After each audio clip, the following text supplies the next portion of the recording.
नमस्कार दोस्तों, कहानियों की दुनिया में आपका स्वागत है।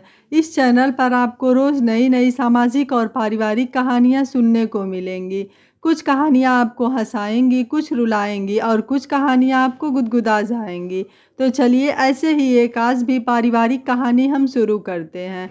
हमारी आज की कहानी है पापा की वसीयत ने तो माँ को मालामाल कर दिया। तो चलिए कहानी को शुरू करते हैं। शैलेश जी के घर के बाहर बड़ी भीड़ थी। सबकी जुबान पर एक ही प्रश्न था, ये कब हुआ, कैसे हुआ? इसकी उम्मीद नहीं थी। वहाँ उपस्थित लोगों में कुछ की आंखें नम थी तो कुछ आंखों में आंसू और संवेदना थी और कुछ आंखें मौन रहकर भी दुख प्रकट कर रही थी। नीचे जमीन पर सफ़ेद चादर में लिपटी शैलेश जी की लाश पड़ी थी, जिसने बट वृक्ष बनकर अपने भूरे पूरे परिवार को संभाला था। आज उसको अंतिम समय में संभालने वाला भी कोई नहीं था। बस एक राजीव ही था जो पड़ोसी होने के नाते उनकी खोज खबर और हाल चाल पूछने आ जाता था और उनकी ज़रूरतों को भी पूरा कर जाता था। बाकी सब मोबाइल फ़ोन से जुड़े हुए थे, जिनकी स्वार्थ के नेटवर्क पर ही दुआ सलाम हो जाती थी। राजीव ने शैलेश की लाश के बगल में अगरबत्तियां जला दी और उपले पर कपूर जलाकर धुआं भी कर दिया। एक पड़ोसी ने राजीव से पूछा, क्या हुआ, कोई आ रहा है? हाँ, इनके बच्चों को खबर कर दी है, राजीव ने बताया। कब तक आ जाएंगे? दूसरे पड़ोसी ने पूछा।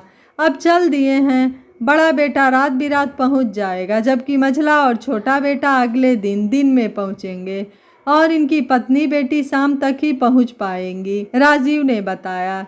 शैलेश ने अपने जीवन में बहुत संघर्ष किया था। गांव की मिट्टी से निकलकर शहर की आबो हवा में बसने के लिए उसने कठिन परिश्रम किया था। तब जाकर वह अपने तथा अपने बच्चों के लिए एक सुंदर सपना बुन सका था। बच्चों की पढ़ाई, उनकी ज़रूरतें, उनकी फरमाइशें और उनको अपने पैरों पर खड़ा करने के लिए उसने कितने ही रातें भूखे रहकर और जाग कर बिताई थी। पर पंख फैलाने के बाद परिंदे घोंसले में कहाँ टिकते हैं? वो तो आनंद के अनंत आकाश में उड़ जाते हैं और लौटते तभी है जब सांस ढल जाए। शैलेश के बच्चे भी नौकरी और शादी के पंख लगते ही घोंसले को छोड़कर एक एक कर अपने अपने जोड़े के साथ उड़ गए और एक नया ठिकाना बना लिया था। शैलेश पत्नी के साथ अपने घर में बैठा उनके आने का इंतज़ार करता रहता था और जाने के बाद भी उसके नसीब में बस इंतज़ार ही लिखा था, अपनी औलादों के हाथों से मुक्ति मिलने का इंतज़ार। शायद यह नियति ही थी कि उसके निष्प्राण देह को भी इंतजार करना पड़ रहा था। सांझ ढल गई थी और रात का अंधेरा गहराने लगा था। राजीव ने घर की बत्तियां जला दी और इंतजार करने लगा। उसकी पत्नी ने उसे चाय नाश्ता करने के लिए कितनी ही बार कहा, पर शैलेश को इस तरह लावारिस हालत में छोड़कर वो जा भी तो नहीं सकता था। उसकी पत्नी ने कुछ देर के लिए उसकी जिम्मेदारी स्वीकार की, तब जाकर वह चाय पी सका, पर नाश्ता उसने ज्यों का त्यों ही छोड़ दिया था। ऐसे हालात में भोजन कहाँ हलक से नीचे उतरता। चाय पीकर वो फिर शैलेश के घर वापस आ गया। रात के 12 बजे थे। एक चमचमाती कार शैलेश के दरवाजे पर रुकी। राजीव के कान खड़े हो गए और आंखें चौकन्ना हो गई। शायद शैलेश का बड़ा बेटा आ पहुंचा था। राजीव उठकर मुख्य द्वार की तरफ बढ़ा ही था कि शैलेश का बड़ा बेटा राजन अपनी पत्नी मीनू और दोनों बेटियों के साथ मुख्य द्वार से अंदर आ गए थे। ये कब हुआ? राजन ने राजीव से पूछा। कल रात में रोज की तरह ही टहल रहे थे कि अचानक से सीने में तकलीफ हुई, तो उन्होंने मुझसे डॉक्टर को दिखाने को कहा। मैं उन्हें लेकर डॉक्टर के पास पहुंचा ही था कि तब तक उनकी आत्मा परमात्मा में विलीन हो चुकी थी। डॉक्टर ने उन्हें जांच के बाद मृत घोषित कर दिया, राजीव ने बताया। मीनू और बच्चे शैलेश के समीप खड़े आंसू बहा रहे थे। ये महज रस्म अदायगी थी या सच में इन्हें शैलेश के गुजर जाने का दुख है? राजीव की समझ में नहीं आ रहा था, क्योंकि मीनू हंस हंस कर किसी को शैलेश के गुजर जाने की सूचना दे रही थी। शायद वो उसके मायके का ही कोई था, क्योंकि कुछ ही देर बाद मोटरसाइकिल पर सवार होकर दो लोग शैलेश के घर पहुंचे। रात के 2 बज चुके थे। घर का बड़ा वारिस आ चुका था। राजीव ने राजन से जाने की इजाज़त मांगी और जिम्मेदारी से मुक्त हो घर चला गया। रात बीतने के साथ ही मित्र, रिश्तेदारों और दोस्तों का आना जाना शुरू हो गया था। मझला बेटा मोहित और छोटा बेटा पंकज भी अपने परिवार सहित भागे चले आए थे। जिनसे मिलने, देखने और बात करने को शैलेश महीनों तक तरस जाता था, वो आज उससे मिलने आए थे, वो भी सिर्फ अपने हिस्से की जानकारी लेने, कि कहीं उसे दूसरे से कम ना दे दिया जाए। अम्मा को जानकारी दी है, सुना है चाची के घर गई थी, मोहित ने पूछा। हाँ, बनसुख मामा को कह दिया है, वो उसे लिवा कर आ रहे होंगे, राजन ने बताया। और दीदी को खबर दी, वो कब पहुंच रही हैं? पंकज ने पूछा। वो भी शाम तक पहुंच ही जाएंगी, राजन ने बताया। पंडित जी आ चुके थे और शैलेश की दुनिया से अंतिम विदाई की तैयारी जोरों से हो रही थी। सबको जल्दी थी कि जितनी जल्दी हो सके शैलेश के मृत शरीर से मुक्ति मिले और वो अपनी दुनिया में वापसी कर सके। महफिलों की शान और अपनी पहचान बनाने वाले शैलेश ने अपनी पूरी जिंदगी बड़ी शान से गुजारी थी, पर अब देखो कैसे जमीन पर सोया हुआ था, और वो भी ऐसी नींद कि कुछ भी कर लो अब कोई उसे उठा भी नहीं सकता था। सारी तैयारियां पूरी हो चुकी थी, अब इंतजार था तो शैलेश की पत्नी और बच्चों का। अम्मा बिमला का जो रास्ते में ही थी और किसी भी समय पहुंचने वाली थी। भाई आप लोग जल्दी करिए, मिट्टी के कपड़े को उतार कर स्नान कराकर उसे भी चंदन और दही लगाइए और सजा कर स्मशान घाट की ओर चलिए। पंडित जी थोड़ी देर रुक जाइए, अम्मा और दीदी अभी नहीं आए हैं, राजन ने कहा। जल्दी बुला लीजिए, तैयारी के बाद मिट्टी को रोका नहीं जा सकता, पंडित जी ने शास्त्र सम्मत बात बताते हुए कहा। तभी एक के बाद एक दो गाड़ियां गेट पर आकर रुकी, जिसमें से बिमला और दूसरे में से उनकी बेटी राधा निकले। दोनों की आंखों से आंसुओं की धारा बह रही थी। लोग दोनों को विधि का विधान यही है, होनी प्रबल है, इसको टाला नहीं जा सकता, ऐसा कहकर सांत्वना दे रहे थे, पर दोनों की आंखों से निकलते आंसू थमने का नाम नहीं ले रहे थे। अम्मा शैलेश के पार्थिव शरीर को पकड़कर फफक फफक कर रो रही थी। चलिए मिट्टी को कंधा देकर राम नाम सत्य है बोलकर ले चलिए, पंडित जी ने तत्परता दिखाते हुए कहा। सभी अर्थी को लेकर चलने लगे। शैलेश की अंतिम यात्रा प्रारंभ हो चुकी थी। ठीक ही कहा जाता है कि रिश्तेदार घाट तक, औरत मकान तक और आपके कर्म भगवान तक साथ जाते हैं, और ये सत्य भी है। घर की औरतें गेट तक उसे अंतिम विदाई देने आई और वहीं पर रुक गईं। मित्रों और रिश्तेदारों ने उसे श्मशान घाट पहुंचाया और अग्नि को सौंप दिया। शैलेश की मिट्टी पंचतत्व में विलीन हो चुकी थी। अब सब अपने अपने घरों को लौट रहे थे। राधा अपनी अम्मा को सांत्वना देने का प्रयास कर रही थी। चुप हो जा माँ, भगवान की यही मर्जी थी, उसकी मर्जी के आगे भला किसकी चली है, राधा ने अम्मा से कहा। मैं उनके पहले या उनके साथ चली जाती तो दुख सहने को जिंदा तो नहीं रहना पड़ता।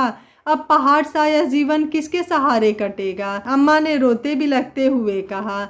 हम है ना अम्मा, चुप हो जा, जाने वाला तो चला गया, हम है ना, हम करेंगे तुम्हारी सेवा, राधा ने कहा। हाँ अम्मा, हम सब मिलकर करेंगे तुम्हारी सेवा, मोहित ने कहा। अम्मा की सिसकियां अब हिचकियां बन गई थी और आंसू थम से गए थे। सारा परिवार इस दुख की बेला में साथ खड़ा दिखाई दे रहा था। बाहरी कोई भी देखता तो उसे देखकर ऐसा ही लगता कि कितनी एकता है इस परिवार में, पर अंदर के मतभेद अब धीरे धीरे खुलकर सामने आने लगे थे, और इसका कारण था पैसा और घर की महिलाएं, जो ससुर की छोड़ी गई संपत्ति पर गिद्ध दृष्टि गड़ाए बैठी थीं और अपने अपने पतियों को आंख और कान खुला रखने की सलाह दे रही थीं।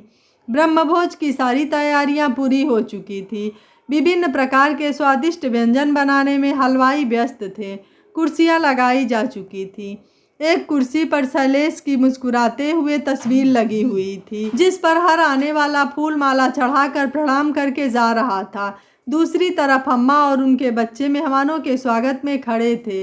लोग शैलेश की यादों को ताज़ा करते जा रहे थे कि शैलेश ने उनका भला कैसे किया था, उनसे उसके संबंध कितने मधुर थे, और कुछ भूली बिसरे यादें सुनाई जा रही थी। ये सब सुनकर राधा और अम्मा भाव विभोर हो रहे थे। उनकी आंखें नम हो जा रही थीं। अगले दिन गौदान की रस्म अदा कर दी गई और ब्राह्मण पेट पूजा के बाद दान दक्षिणा समेट कर चले गए थे। संसार की रस्म खत्म हो गई थी, अब व्यापार की रस्म बाकी थी, जिसमें नफा नुकसान माप तौल की सारी पद्धति का प्रयोग किया जाना था। शैलेश की पूरी संपत्ति का ब्यौरा एक जगह इकट्ठा किया जा रहा था। अलमारियां खंगाली जा रही थी, फाइलें पलटी जा रही थी, एश्योरेंस पॉलिसी और बैंक खाते की जानकारियां रिकॉर्ड की जा रही थी और उनके बंटवारे का समीकरण तय किया जा रहा था। पर सही सही समाधान नहीं हो पा रहा था। सबको अपनी ही पड़ी थी, इसलिए मामला सुलझने की जगह उलझते ही जा रहा था। सुबह के 10 बजे थे। दरवाजे पर एक कार आकर रुकी और उसके अंदर से सफ़ेद शर्ट और काली पैंट पहने एक आदमी उतरा और उसने शैलेश के दरवाजे की घंटी बजा दी। घंटी की आवाज़ सुनकर अम्मा ने पंकज से कहा, जाकर देख दरवाजे पर कौन आया है। पंकज दरवाज़ा खोलने चला गया। दरवाज़ा खोलते ही उसे एक अजनबी आदमी दरवाजे पर खड़ा नजर आया। जी कहिए, क्या काम है? पंकज ने उससे पूछा। मैं शैलेश का वकील आचार्य कौशल, उस अजनबी ने अपना परिचय देते हुए बताया। पर पिताजी तो अब रहे नहीं, पंकज ने बताया।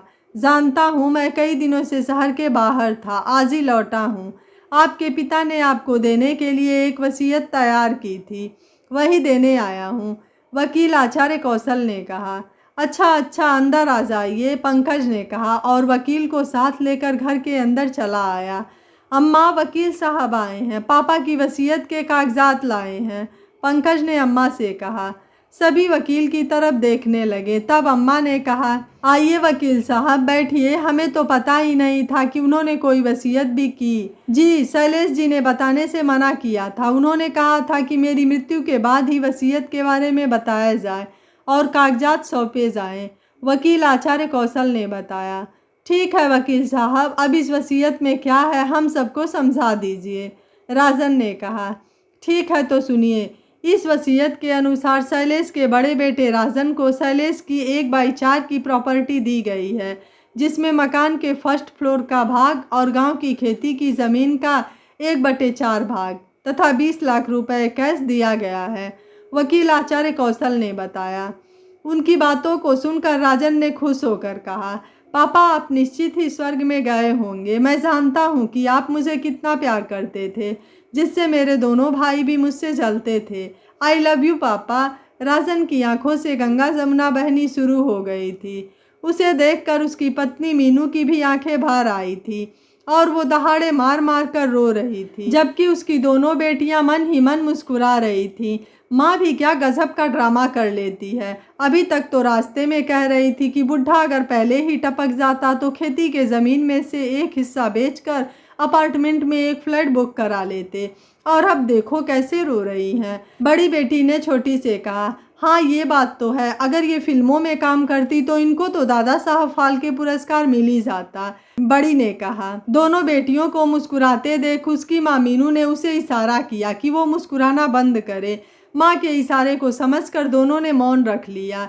राजन रोए जा रहा था। उसको शांत कराते हुए वकील आचार्य कौशल ने कहा, जाने वाला तो चला गया, अब रोने से क्या ही फायदा। अच्छा होगा दूसरों को भी अपने हक हिस्से की जानकारी ले लेने दीजिए। वकील की बात सुनकर राजन चुप हो गया और वकील साहब ने वसीयत को आगे पढ़ना शुरू किया। वसीयत के दूसरे भाग में मकान के टॉप फ्लोर का हिस्सा और गांव में खेती की ज़मीन का चौथा भाग मोहित को दिया गया है, आचार्य कौशल ने कहा। इसे सुनकर मोहित भड़क उठा और उसने भड़क कर कहा, मैं टॉप फ्लोर पे नहीं जाऊंगा। मैंने पहले ही कहा था कि मैं टॉप फ्लोर पर नहीं रहूंगा। मुझे ग्राउंड फ्लोर या फर्स्ट फ्लोर में से एक चाहिए था। मैं फर्स्ट फ्लोर किसी भी कीमत पर नहीं छोड़ने वाला। ये पिताजी ने मुझे दिया है, राजन ने चीखते हुए कहा। तब ठीक है, मैं ग्राउंड फ्लोर पर ही रहूंगा, पर टॉप फ्लोर पर हरगिज नहीं रहूंगा, मोहित ने कहा। मैं ग्राउंड फ्लोर पर रहूंगा, जिसको जो मिला है उसी पर वो रहेगा, पंकज ने कहा। उसको अपना समर्थन देते हुए उसकी पत्नी कमला ने आंखों ही आंखों में उसे अपनी बात पर डटे रहने को कहा। मुझे ग्राउंड फ्लोर या फर्स्ट फ्लोर में से कोई एक चाहिए, बस मैं टॉप फ्लोर पर नहीं जाने वाला। मुझे घुटने में समस्या है, सीढ़ियाँ चढ़ने उतरने में दर्द होता है। अभी पिछले ही हफ्ते डॉक्टर को दिखाया था, उसने ही कहा था, मोहित ने कहा। तीनों आपस में उलझने लगे थे। तब वकील साहब ने जोर देकर कहा, मुझे वसीयत पढ़ लेने दीजिए, उसके बाद आप सब लोग आपस में फैसला करते रहना कि कौन कहाँ रहेगा। राधा ने वकील साहब की बात का समर्थन करते हुए कहा, अरे भैया, वकील साहब को पूरी वसीयत तो पढ़ लेने दो, बाद में अपने लेन देन की बातें करते रहना। मोहित बुनबुनाया और फिर अपनी जगह बैठ गया। उसके बैठते ही सभी अपनी जगह पर बैठ गए। वकील साहब ने वसीयत आगे पढ़ना शुरू किया। मकान का टॉप फ्लोर और गांव की खेती की ज़मीन का 1/4 भाग मोहित को दिया गया है और साथ में 20 लाख रुपए कैश दिया गया है। दोनों भाइयों को पंकज की वसीयत के बारे में जानने की इच्छा हो रही थी कि उसे क्या मिला है। वकील साहब ने आगे पंकज की वसीयत के बारे में बताना शुरू किया। पंकज को मकान के ग्राउंड फ्लोर के साथ 20 लाख रुपए कैश और गांव में खेती की जमीन का चौथा भाग दिया गया है, वकील साहब ने बताया। सब भाइयों को अपने अपने हिस्से का पता चल गया था। अब सबको चिंता हो रही थी कि अम्मा और राधा को क्या कुछ मिला है, क्योंकि दोनों खामोश बैठी थीं। राजन ने वकील साहब से पूछा, वकील साहब, अम्मा और दीदी को क्या मिला है? वसीयत में ये भी तो बताइए। हाँ हाँ बता रहा हूँ, थोड़ा सब्र तो रखो यार, आदमी हूँ कंप्यूटर नहीं कि बटन दबाते ही सब एक साथ झट से पढ़ दूँ, वकील साहब ने चिढ़कर कहा। नाराज मत होइए वकील साहब, सबको जानने की इच्छा है कि अम्मा को क्या मिला है वसीयत में, मोहित ने कहा। पहले शैलेश की इकलौती बेटी राधा के बारे में जान लीजिए। राधा को शैलेश ने 10 लाख रुपए कैश दिया है, वकील साहब ने बताया। राधा ने 10 लाख मिलने पर संतोष जताया। अब सबकी निगाहें अम्मा पर थीं कि अम्मा को क्या मिला है। अम्मा खामोश थी, बेटों की ललचाई नजरें माँ के ऊपर ही टिकी हुई थी। आखिर शैलेश जी ने अम्मा को क्या दिया था वसीयत में? क्या बेटे अम्मा की वसीयत का हिस्सा भी हड़पना चाहते थे? क्या बेटों के दिल में अम्मा के हिस्से को लेकर भी लालच उमड़ आया था? जानने के लिए देखिए कहानी का दूसरा भाग। अगर आपको वीडियो पसंद आया है तो वीडियो को लाइक कर दीजिएगा, चैनल पर नए हैं तो सब्सक्राइब करने के साथ साथ नोटिफिकेशन बेल को ऑन कर दीजिएगा। इस चैनल पर ऐसे ही प्रेरणादायक कहानियाँ अपलोड होती रहती हैं। Thank you for watching. मिलते हैं अगली कहानी में।